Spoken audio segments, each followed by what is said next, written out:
Hi guys, I remain mystified as to why media outlets continue to insist on inviting individuals onto their shows when these people have been ridiculed from pillar to post over claims they made in the past that have either been exposed as idiotic in nature or are barefaced lies.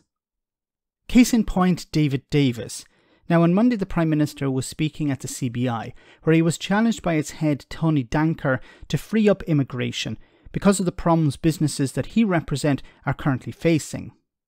Pretty much every sector of industry is crying out for more workers, and we've already seen some companies go to the wall because of the two main problems of Brexit: trade barriers and labour shortages. But let's hear what Brexit guru David Davis had to say.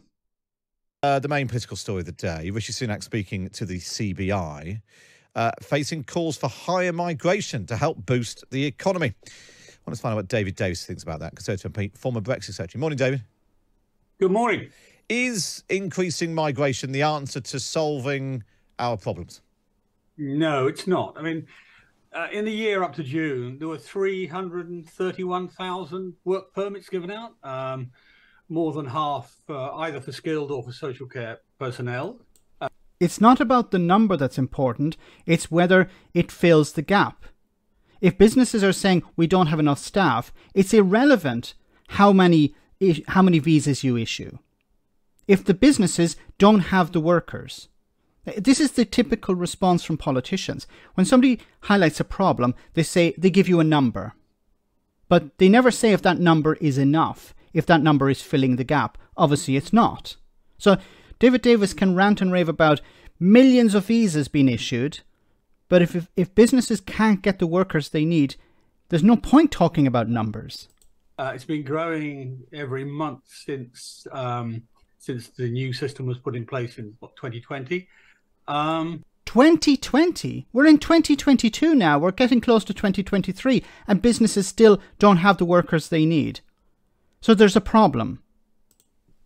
And I mean, Mr. Danker, always remember that Mr. Danker's history as he worked in the Treasury in the end of Gordon Brown's tenure, or his tenure as Prime Minister, and the Treasury motif in those days, and the Labour Party motif was, grow the economy by unlimited immigration. Now,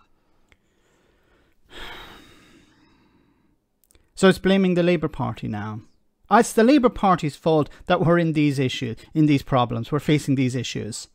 The Labour Party that were in power 12 years ago. And notice he's trying to say here, well, Tony Danker, the head of the CBI, well, he's really, a Labour Party supporter. And of course, he'd want open borders and unlimited immigration.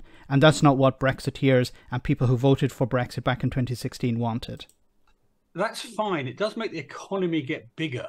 It doesn't make everyone richer. I mean, just to take two examples. If you bring in a very lowly paid unskilled worker, that will increase the size of the economy, make the Treasury happy, but it won't increase the average wage in the economy. In fact, it'll depress it by competition. It'll drive it down.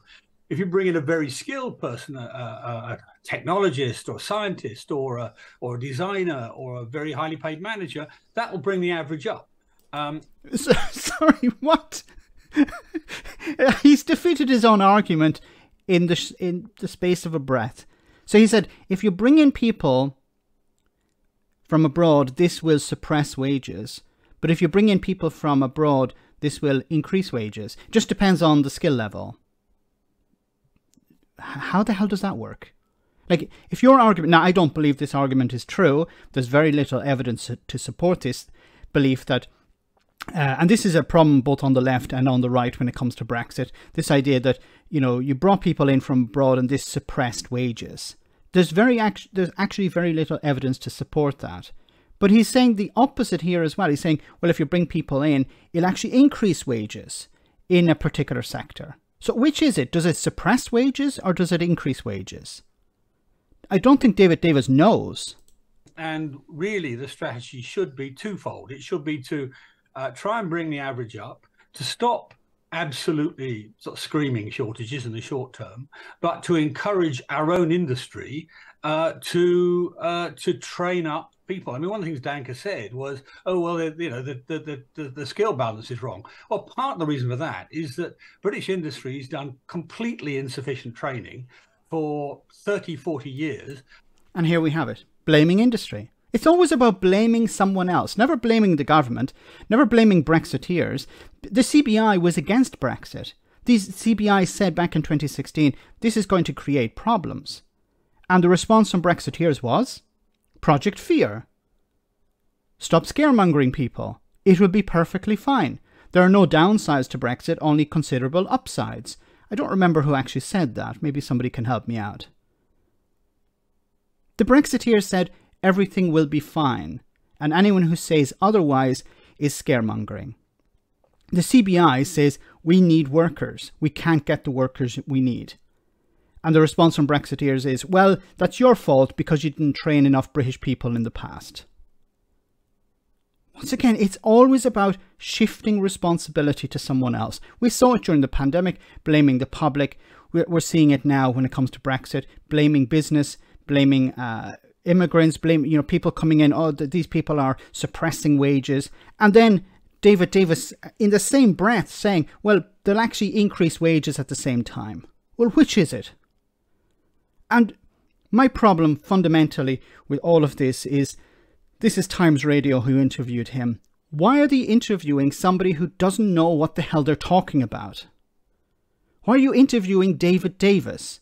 He made predictions in the past that were wrong. Now, everyone can be wrong about things, but it's important that you admit that you are wrong. David Davis has never admitted that he was wrong about Brexit.